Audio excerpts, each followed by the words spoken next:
ನಮಗೆ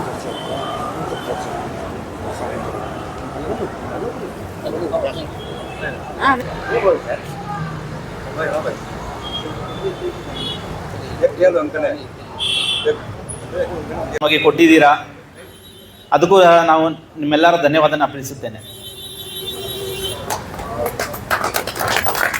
ನನಗೂ ಗೊತ್ತಾಗುತ್ತೆ ತುಂಬ ಬ್ಯುಸಿ ಟೈಮು, ಯಾಕಂದರೆ ಎಲ್ಲರೂ ತಮ್ಮ ಎಲ್ಲ ವ್ಯಾಪಾರವನ್ನು ಬಿಟ್ಟು ಬಂದಿರ್ತೀರಾ.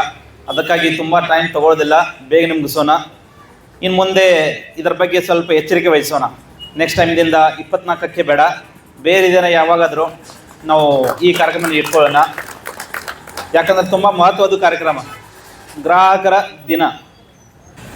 ನೋಡಿ, ನಾವು ಪ್ರತಿ ವರ್ಷ ಈ ರಾಷ್ಟ್ರೀಯ ಗ್ರಾಹಕರ ದಿನವನ್ನು ಆಚರಣೆ ಮಾಡ್ತೀವಿ. ಒಂದರಲ್ಲ ಒಂದು ರೀತಿಯಲ್ಲಿ ನಾವೆಲ್ಲರೂ ಗ್ರಾಹಕರು, ನಾವೆಲ್ಲರೂ ಕಸ್ಟಮರ್ಸು. ಯಾಕಂದರೆ ಪ್ರತಿದಿನ ನಾವು ಎಷ್ಟೊಂದು ಸಾಮಾನುಗಳನ್ನು ಪರ್ಚೇಸ್ ಮಾಡ್ತಾ ಇರ್ತೀವಿ, ಎಷ್ಟೋ ಸರ್ವಿಸ್ಗಳನ್ನ ನಾವು ಅವೈಲ್ ಮಾಡ್ತಾ ಇರ್ತೀವಿ, ಸೇವೆಗಳನ್ನು ಪಡೀತಾ ಇರ್ತಾಯಿದ್ದೀವಿ. ಹಾಗಾಗಿ ನಾವು ಒಂದಲ್ಲ ಒಂದು ರೀತಿಯಲ್ಲಿ ಗ್ರಾಹಕರೇ. ನಮಗೆ ಸಂಬಂಧಪಟ್ಟಿದ್ದು ಈ ದಿನ.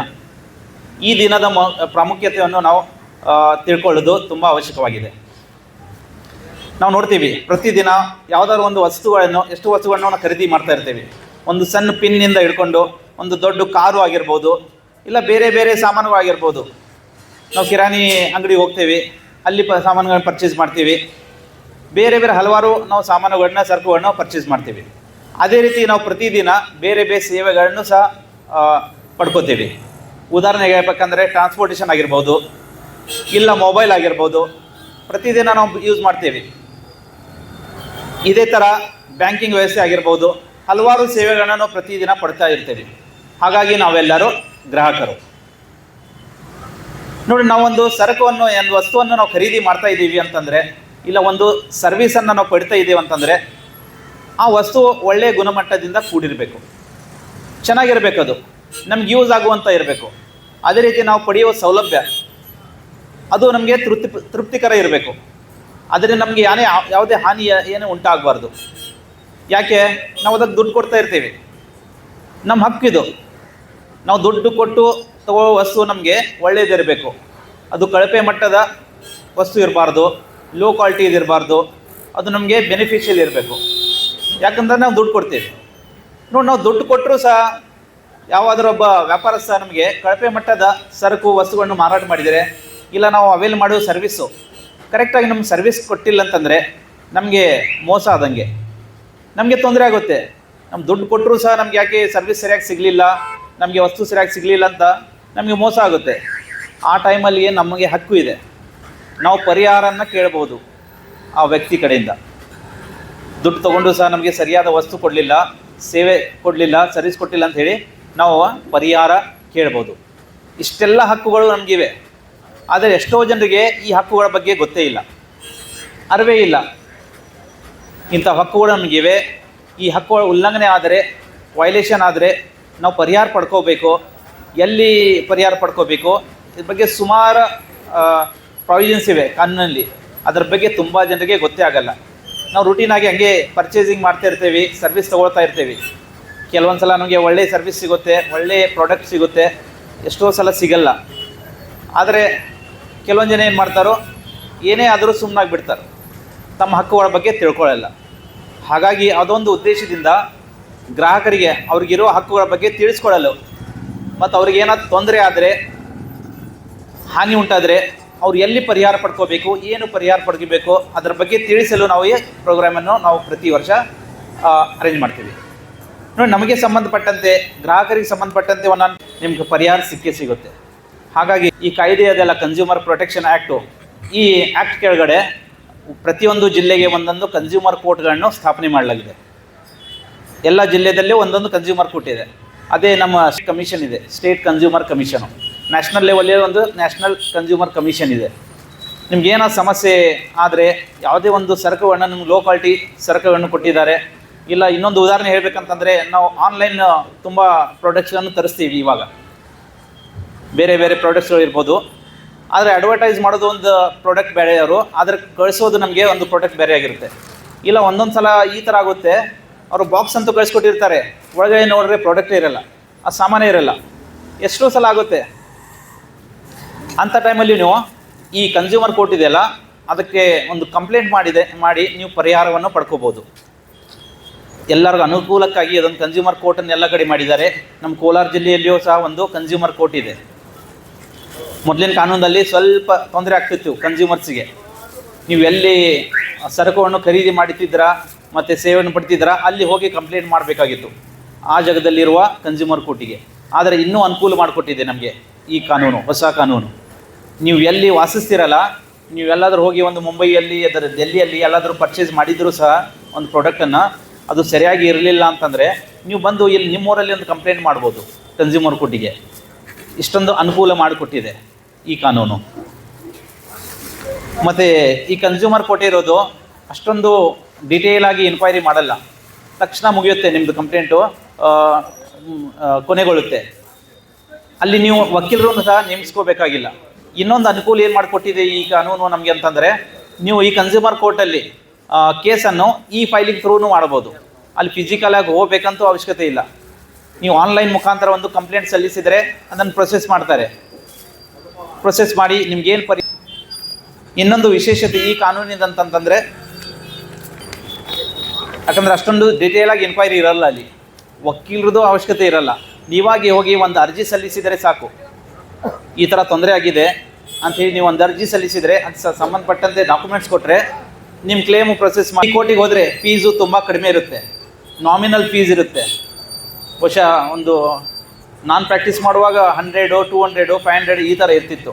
ಇವಾಗ ಏನಿದೆ ಅಂತ ಅಷ್ಟೊಂದು ಐಡಿಯಾ ಇಲ್ಲ ನನಗೆ, ಆದರೂ ತುಂಬ ಕಡಿಮೆ ಫೀಸ್ ಇರುತ್ತೆ. ಬೇರೆ ನೀವು ಕೋರ್ಟಿಗೆ ಕಂಪೇರ್ ಮಾಡಿದರೆ ಕಡಿಮೆ ಇರುತ್ತೆ. ನೀವು ಹೋಗಿ ಒಂದು ಕೇಸ್ ಹಾಕಿ ಒಂದು ನಾಮಿನಲ್ ಫೀಸನ್ನು ಕಟ್ಟಿ ಪರಿಹಾರವನ್ನು ಪಡ್ಕೋಬೋದು. ಇನ್ನೊಂದು, ನೀವು ಯಾವುದೇ ದೂರನ್ನು ಸಲ್ಲಿಸಬೇಕಾದ್ರೆ ಈ ಕೋರ್ಟಿಗೆ ಅದಕ್ಕೆ ಟೈಮ್ ಲಿಮಿಟ್ ಇದೆ. 2 ವರ್ಷಗಳ ಒಳಗಡೆ ನೀವು ಕಂಪ್ಲೀಟ್ ಮಾಡಬೇಕು.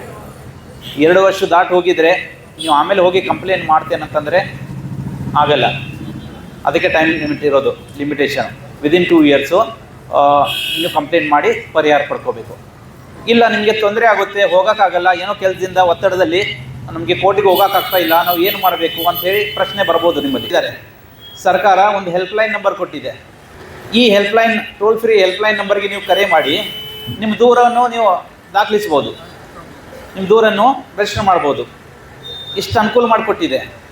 ಹಾಗಾಗಿ ನಾನು ಹೇಳೋದು ಏನು ನಿಮಗೆ ಅಂತಂತಂದರೆ, ನಿಮ್ಮ ಹಕ್ಕುಗಳ ಬಗ್ಗೆ ತಿಳ್ಕೊಳ್ಳಿ. ನೋಡಿ, ನಾವೊಂದು ಸಮಾಜದಲ್ಲಿ ಜೀವಿಸ್ತಾ ಇದ್ದೇವೆ. ಸಮಾಜದಲ್ಲಿ ನಾವು ಸಮಾಜದಲ್ಲಿ ನಾವು ಜೀವಿಸ್ತಾ ಇದ್ದೇವೆ ಅಂತಂದರೆ ನಮ್ಮ ನಡತೆ ಒಂದು ನಿಯಂತ್ರಣದಲ್ಲಿ ಇರಬೇಕು. ಯಾಕಂದರೆ ನಾವು ಅಷ್ಟೇ ವಾಸಿಸ್ತಾ ಇಲ್ಲ ಸಮಾಜದಲ್ಲಿ, ಬೇರೆಯವರು ವಾಸಿಸ್ತಾ ಇರ್ತಾರೆ. ನಮ್ಮಿಂದ ಬೇರೆಯವ್ರಿಗೆ ತೊಂದರೆ ಆಗಬಾರ್ದಂಗೆ, ಬೇರೆಯವರಿಂದ ನಮಗೆ ತೊಂದರೆ ಆಗಬಾರ್ದಂತೆ ನಡ್ಕೋಬೇಕಾಗುತ್ತೆ. ನಮ್ಮ ನಡತೆಯನ್ನು ನಿಯಂತ್ರಣಗೊಳಿಸಲು ಕಾನೂನು ಇರೋದು. ನಾವು ಎಲ್ಲರೂ ಕಾನೂನನ್ನು ತಿಳ್ಕೋಬೇಕು. ಯಾಕಂದರೆ ಕಾನೂನು ತಿಳ್ಕೊಂಡಿಲ್ಲ ಅಂತಂದರೆ ನಮಗೆ ಸಮಸ್ಯೆ ಆಗುತ್ತೆ. ಇವಾಗ ಇಷ್ಟೆಲ್ಲ ಕೇಸಸ್ ಎಲ್ಲ ಪೆಂಡಿಂಗ್ ಇರೋದು ಕೋರ್ಟಲ್ಲಿ ಯಾಕೆ ಅಂತ ಹೇಳ್ಬೋದು ಯಾರಾದರೂ? ಕಾನೂನಿನ ಅರಿವಿನ ಕೊರತೆ ಇರೋದ್ರಿಂದ ಇಷ್ಟೆಲ್ಲ ಕೇಸಸ್ ಎಲ್ಲ ಬರ್ತಾ ಇರೋದು. ನಾವು ಎಷ್ಟೋ ಕಾನೂನನ್ನು ನಾವು ಬಿಟ್ಟಿರ್ತೀವಿ, ನಮ್ಮ ಕಾನೂನು ಅವಶ್ಯಕತೆ ಇಲ್ಲ ಬೇಡ ಅಂತ ಹೇಳೋಕ್ಕಾಗಲ್ಲ. ನಾವು ಹುಟ್ಟಿದ ಸಮಯದಿಂದ ಹಿಡ್ಕೊಂಡು ನಮ್ಮ ಸಾವಿನವರೆಗೆ ನಾವು ಕಾನೂನು ಅಡಿಯಲ್ಲೇ ನಾವು ನಮ್ಮ ಜೀವನವನ್ನು ನಿರ್ವಹಿಸಬೇಕಾಗುತ್ತೆ. ಕಾನೂನನ್ನು ಬಿಟ್ಟು ನಾವು ಇರೋಕ್ಕೂ ಸಾಧ್ಯ ಇಲ್ಲ. ನೋಡಿ, ನಾವು ಹುಟ್ಟುವುದಕ್ಕಿಂತ ಮುಂಚೆಯಿಂದಲೇ ಕಾನೂನು ಶುರುವಾಗುತ್ತೆ. ಯಾವಾಗ? ಒಂದು ಮಗು, ಒಂದು ಶಿಶು ಹೊಟ್ಟೆಯಲ್ಲಿರುವಾಗ ಆವಾಗಿನಿಂದ ಕಾನೂನು ಶುರುವಾಗುತ್ತೆ. ನಾವೆಲ್ಲ ಕೇಳಿದ್ದೀವಿ, ಯಾವುದು ಕಾನೂನು ಹೆಸರು ಗೊತ್ತಿಲ್ಲ ನಮಗೆ, ಆದರೆ ಈ ಥರ ಒಂದು ಕಾನೂನು ಇದೆ ಅಂತ ಗೊತ್ತು. ಏನದು? ಭ್ರೂಣ ಲಿಂಗ ತಪಾಸಣೆ ನಿಷೇಧ ಕಾಯ್ದೆ, ಸೆಕ್ಸ್ ಡಿಟರ್ಮಿನೇಷನ್ ಟೆಸ್ಟು. ಹೊಟ್ಟೆಯಲ್ಲಿ ಮಗು ಇರುವಾಗ ನಾವು ಅದರ ತಪಾಸಣೆ ಮಾಡಬಾರ್ದು, ಅದು ಗಂಡ ಹೆಣ್ಣ ಅಂತ ತಿಳ್ಕೊಬಾರ್ದು ಅಂತ ಕಾನೂನಿದೆ. ನಿಮಗೆಲ್ಲರಿಗೂ ಗೊತ್ತು. ಕಾನೂನು ಹೆಸರು ಗೊತ್ತಿಲ್ಲ, ಆದರೆ ಈ ಥರ ಕಾನೂನಿದೆ ಅಂತ ನಿಮಗೆಲ್ಲರಿಗೂ ಗೊತ್ತು. ನೋಡಿ, ನಾವು ಹುಟ್ಟಿಲ್ಲ ಇನ್ನೂ, ಹೊಟ್ಟೆಯಲ್ಲಿ ಇರುವಾಗಲೇ ಕಾನೂನು ಶುರುವಾಗುತ್ತೆ. ಅಲ್ಲಿಂದ ಹಿಡ್ಕೊಂಡು ಸಾಯುವವರೆಗೆ ಕಾನೂನು ಇರುತ್ತೆ. ಇವನ್ ಸತ್ತ ನಂತರವೂ ಸಹ ಕಾನೂನು ಬಿಡಲ್ಲ ನಮಗೆ. ನಾವು ಏನಾದರೂ ವಿಲ್ ಏನಾದರೂ ಮಾಡಿಬಿಟ್ಟು ಹೋಗಿದ್ರೆ ನಾವು ಸತ್ತು ಹೋಗಿರ್ತೀವಿ, ಆದರೆ ಆ ವಿಲ್ಲಿನ ಪ್ರಕಾರ ನಮ್ಮ ಆಸ್ತಿ ಹಂಚಿಕೆ ಆಗಬೇಕಲ್ಲ, ಆ ಹಂಚಿಕೆ ಯಾವ ರೀತಿ ಆಗಬೇಕಂತ ಹೇಳಿ ಅದಕ್ಕೆ ಸಂಬಂಧಪಟ್ಟ ಕಾನೂನಿದೆ. ನಾವು ಬಿಟ್ಟು ಹೋಗಿರೋ ಆಸ್ತಿ ಯಾವ ರೀತಿಯಾಗಿ ಎಷ್ಟೋ ಜನ ಸಿಕ್ಕವ್ರಿಗೆ ಚೆಕ್ ಕೊಟ್ಟಿರ್ತಾರೆ. ಏನು ಟ್ರಾನ್ಸಾಕ್ಷನ್ ಇರುತ್ತೆ ಗೊತ್ತೇ ಆಗಲ್ಲ, ಏನೋ ಒಂದು ಚೆಕ್ ಕೊಟ್ಟಿರ್ತಾರೆ. ಇಂಥ ಲೇವಾದೇವಿ ವ್ಯವಹಾರಲ್ಲಿ ಸುಮಾರು ಚೆಕ್ಗಳನ್ನು ಕೊಡೋದು ಅದೇ ವ್ಯವಹಾರದಲ್ಲಿ. ಸೆಕ್ಯೂರಿಟಿ ಅಂಥೇಳಿ ಸಾಲ ಕೊಡೋರು ಚೆಕ್ ತೊಗೊಂಡಿರ್ತಾರೆ, ಬ್ಲ್ಯಾಂಕ್ ಚೆಕ್ ಕೊಟ್ಟಿರ್ತಾರೆ. ಇನ್ನು ಅದರಲ್ಲಿ ಸೈನ್ ಮಾತ್ರ ಮಾಡಿ ಡೇಟು ಬರೆಯಲ್ಲ, ಅಮೌಂಟು ಬರೆಯಲ್ಲ, ಹೆಸರು ಬರೆಯಲ್ಲ, ಹಾಗೆ ಕೊಡ್ತೀರ. ನಾವೆಲ್ಲ ಚೆಕ್ಕನ್ನು ಎಲ್ಲ ಇಟ್ಕೋತೀವಿ, ಆದರೆ ಅದನ್ನು ಯಾವ ರೀತಿಯಾಗಿ ನಾವು ಬಳಸಬೇಕು, ಉಪಯೋಗಿಸ್ಬೇಕು ನಮ್ಗೆ ಗೊತ್ತೇ ಇಲ್ಲ. ನೋಡಿ, ಯಾರಿಗಾದ್ರೂ ನೀವು ಚೆಕ್ ಕೊಡುವಾಗ ನೀವು ಸೆಕ್ಯೂರಿಟಿ ಸಲುವಾಗಿ ಕೊಡಿ, ಇಲ್ಲ ಬೇರೆ ಯಾವುದೋ ಕಾರಣಕ್ಕೆ ಕೊಡಿ, ಕರೆಕ್ಟಾಗಿ ಅದನ್ನು ಫಿಲಪ್ ಮಾಡಿ ಅದ್ರ ಎಲ್ಲ ಅಮೌಂಟನ್ನು, ಡೇಟನ್ನು, ಹೆಸರನ್ನು ತುಂಬಿ ಸೈನ್ ಮಾಡಿಕೊಡಿ. ದಯವಿಟ್ಟು ಹಂಗೆ ಬ್ಲ್ಯಾಂಕ್ ಚೆಕ್ಕನ್ನು ಯಾರಿಗೂ ಕೊಡೋಕ್ಕೆ ಹೋಗಬೇಡಿ, ಯಾಕಂದ್ರೆ ತುಂಬ ಮಿಸ್ಯೂಸ್ ಆಗ್ತಾಯಿದೆ ಚೆಕ್ಗಳಿಂದ. ಮತ್ತು ನೀವೇನು ಸಾಲ ಕೊಡುವಾಗ ಒಂದು ಡಾಕ್ಯುಮೆಂಟ್ ಮಾಡಿರ್ತೀರಲ್ಲ, ಅದರಲ್ಲಿ ಮೆನ್ಷನ್ ಮಾಡಿ ಇಂಥ ಚೆಕ್ಕನ್ನು ಸೆಕ್ಯೂರಿಟಿ ಸಲುವಾಗಿ ಈ ನಂಬರಿನ ಚೆಕ್ಕನ್ನು ನಾವು ಕೊಟ್ಟಿದ್ದೇವೆ ಅಂಥೇಳಿ ಮೆನ್ಷನ್ ಮಾಡಿ. ಆವಾಗ ನೀವು ಸೇಫ್ ಆಗ್ತೀರ. ಇಲ್ಲಾಂದ್ರೆ ಏನಾಗುತ್ತೆ ಗೊತ್ತಾ, ಉದಾಹರಣೆ ಹೇಳ್ಬೇಕಂತಂದರೆ, ನೀವೊಂದು ಪ್ರಾಮಿಸರಿ ನೋಟ್ ಮೇಲೆ ಸಾಲ ತೊಗೊಂಡಿರ್ತೀರ, ನೀವು ಕೊಡಲ್ಲ, ಅವನು ಕೇಸ್ ಹಾಕೊಂಡು ಬರ್ತಾನೆ. ಪ್ರಾಮಿಸರಿ ನೋಟ್ ಮೇಲೆ ಒಂದು ಸಿವಿಲ್ ಕೇಸ್ ಹಾಕ್ತಾನೆ. ಆ ಕೇಸಲ್ಲಿ ಅವನು ಗೆದ್ದು ನಿಮ್ಮಿಂದ ಹಣ ವಸೂಲಿ ಮಾಡ್ಕೋತಾನೆ. ಆದರೆ ಚೆಕ್ ಒಂದು ಕೊಟ್ಟಿರ್ತೀರ ಮೊದಲು ನೀವು, ಅದು ನಿಮ್ಗೆ ಇನ್ನೂ ಬಂದಿರಲ್ಲ ವಾಪಸ್ಸು, ಅವನ ಹತ್ರನೇ ಉಳ್ಕೊಂಡಿರುತ್ತೆ. ಅವನೇನು ಮಾಡ್ತಾನೆ, ಇನ್ನೊಂದು ಕೇಸ್ ಹಾಕುತ್ತಾನೆ ನಿಮ್ಮ ಮೇಲೆ. ಚೆಕ್ ಪ್ರೆಸೆಂಟ್ ಮಾಡ್ತಾನೆ ಬ್ಯಾಂಕಿಗೆ, ಅದು ಬೌನ್ಸ್ ಆಗುತ್ತೆ, ಇನ್ನೊಂದು ಕೇಸ್ ಹಾಕೊಂಡು ಬರ್ತಾನೆ. ಸರ್ ಅದು ಅಲ್ಲಿ ಕೋರ್ಟಿಗೆ ಬಂದು ಹೇಳ್ತಾನೋ, ಸರ್ ಅದು ವ್ಯವಹಾರ ಬೇರೆ ಇತ್ತು, ಈ ವ್ಯವಹಾರ ಬೇರೆ, ಇವು 2ನೇ ಸಲ ನನ್ನ ಹತ್ರ ಸಾಲ ತೊಗೊಂಡಿದ್ದ, ಅದಕ್ಕೆ ಚೆಕ್ ಕೊಟ್ಟಿದ್ದ, ಈಗ ಸಾಲ ವಾಪಸ್ ಕೊಟ್ಟಿಲ್ಲ, ಅದಕ್ಕೆ ನಂಗೆ ಕೊಡಿಸ್ಬೇಕಂತ ಇನ್ನೊಂದು ಕ್ರಿಮಿನಲ್ ಕೇಸ್ ಹಾಕೊಂಡು ನೋಡಿ. ನಾವು ಹೊಸದಾಗಿ ಒಂದು ವೆಹಿಕಲ್ನ ಪರ್ಚೇಸ್ ಮಾಡ್ತೀವಿ, ನೀವು ಸೆಕೆಂಡ್ ಹ್ಯಾಂಡ್ ಏನಾರು ವೆಹಿಕಲ್ ಪರ್ಚೇಸ್ ಮಾಡುವಾಗ ಅದಕ್ಕೂ ಒಂದು ಡಾಕ್ಯುಮೆಂಟ್ ಮಾಡಬೇಕು. ಇಲ್ಲ ನೀವು ಏನಾದ್ರು ಸೇಲ್ ಮಾಡುವಾಗ ಡಾಕ್ಯುಮೆಂಟ್ ಮಾಡಿ ಅದರಲ್ಲಿ ಸೈನ್ ಮಾಡಿಸ್ಕೊಂಡು ನೀವು ಹ್ಯಾಂಡ್ ಓವರ್ ಮಾಡಬೇಕು ವೆಹಿಕಲನ್ನು. ಇಲ್ಲ ನೀವು ಈ ಥರ ಮಾಡಲಿಲ್ಲ, ನಿಮ್ಮ ಹೆಸರಿನ ಮೇಲೆ ಉಳಿದಿದೆ ವೆಹಿಕಲ್ ಅಂತಂದರೆ, ಮುಂದೆ ಏನಾದರೂ ಆಕ್ಸಿಡೆಂಟ್ ಏನಾದರೂ ಆದರೆ ನಿಮಗೆ ಸಮಸ್ಯೆ ಬರುತ್ತೆ. ಯಾಕಂದರೆ ಮಾಲೀಕರು ಇರೋದು ನೀವು, ನಿಮ್ಮ ಮೇಲೆ ಬರುತ್ತೆ. ಏನಾದರೂ ಕೇಸ್ ನಿಮ್ಮ ಮೇಲೆ ಆಗುತ್ತೆ, ನೀವೇ ಪರಿಹಾರ ಕೊಡಬೇಕಾಗುತ್ತೆ. ನಾವು ವೆಹಿಕಲನ್ನು ಪರ್ಚೇಸ್ ಮಾಡ್ತೀವಿ, ಹೊಸದಾಗಿ ಪರ್ಚೇಸ್ ಮಾಡಿದಾಗ ಕರೆಕ್ಟಾಗಿ ಎಲ್ಲ ಅದಕ್ಕೆ ಇನ್ಶೂರೆನ್ಸ್ ಕಟ್ಟಿರ್ತೇವೆ. ಆದರೆ ನೆಕ್ಸ್ಟ್ ಇಯರು ನಾವು ಇನ್ಶೂರೆನ್ಸ್ ಕಟ್ಟೋಕ್ಕೆ ಹೋಗಲ್ಲ. ತುಂಬ ಜನ ಮಾಡ್ತಾರೆ, ಯಾಕೆ ಸುಮ್ಮನೆ ಕೊಡಬೇಕು ಇನ್ಶೂರೆನ್ಸಿಗೆ ದುಡ್ಡು ಅಂಥೇಳಿ. ನೋಡಿ, ಅಲ್ಲಿ ನಾವು ಒಂದು 1,000 ಒಂದು 2 ವೀಲರ್ಗೆ ವರ್ಷ 1,000 ಇರುತ್ತೆ ಅಷ್ಟೇ ವರ್ಷಕ್ಕೆ ಇನ್ಶೂರೆನ್ಸ್ ಪ್ರೀಮಿಯಮು. ನಾವು ಅಷ್ಟು 1,000 ಉಳ್ಸಕ್ಕೆ ನೋಡಿ ಮುಂದೆ ತೊಂದರೆ ಮಾಡ್ಕೋತೀವಿ. ಮುಂದೆ ಏನಾದರೂ ಆಕ್ಸಿಡೆಂಟ್ ಅಂತೂ ನಾವು ಉದ್ದೇಶಪೂರ್ವಕವಾಗಿ ಮಾಡಲ್ಲ, ಏನೋ ಆಕಸ್ಮಿಕವಾಗಿ ಆಕ್ಸಿಡೆಂಟ್ ಆಗುತ್ತೆ. ಆಗಿ ಯಾರಿಗಾದರೂ ಇಂಜುರಿ ಆಯಿತು, ಡೆತ್ ಆಯಿತು ಅಂದರೆ ಅವ್ರು ಕೇಸ್ ಹಾಕೊಂಡು ಬಂದರೆ ಆವಾಗ ಪರಿಹಾರ ಕೊಡಬೇಕಾಗಿರೋದು ನೀವು, ಓನರ್ ಆಫ್ ದಿ ವೆಹಿಕಲ್.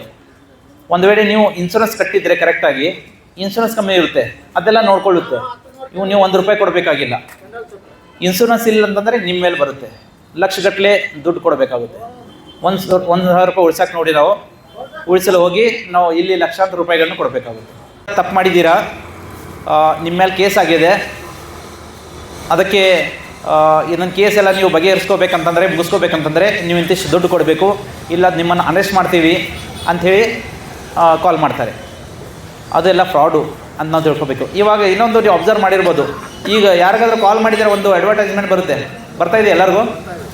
ಅದರಲ್ಲಿ ಹೇಳ್ತಾರೆ ನೋಡಿ, ಡಿಜಿಟಲ್ ಅರೆಸ್ಟ್ ಬಗ್ಗೆನೇ ಹೇಳ್ತಾ ಇದ್ದಾರೆ. ನಿಮಗೆ ನ್ಯಾಯಾಧೀಶರಿಂದ ಇಲ್ಲ ಕಸ್ಟಮ್ ಆಫೀಸರ್ದಿಂದ ಕರೆ ಬರುತ್ತೆ ಅಂಥೇಳಿ ಫೋನ್ ಮಾಡ್ತಾರೆ. ಅದಕ್ಕೆಲ್ಲ ಬಲಿಯಾಗಬೇಡಿ. ಏನಾದರೂ ಈ ಥರ ಯಾರಾದರೂ ಫೋನ್ ಮಾಡಿದರೆ ನಿಮಗೆ ದಯವಿಟ್ಟು ನಿಯರೆಸ್ಟ್ ಪೊಲೀಸ್ ಸ್ಟೇಷನ್ಗೆ ಹೋಗಿ ರಿಪೋರ್ಟ್ ಮಾಡಿ. ಇಂಥ ಎಲ್ಲ ಸುಮಾರು ನಡೀತಾ ಇದೆ. ನಿನ್ನೆ ಒಂದು ಉದಾಹರಣೆ ನೋಡಿದೆ.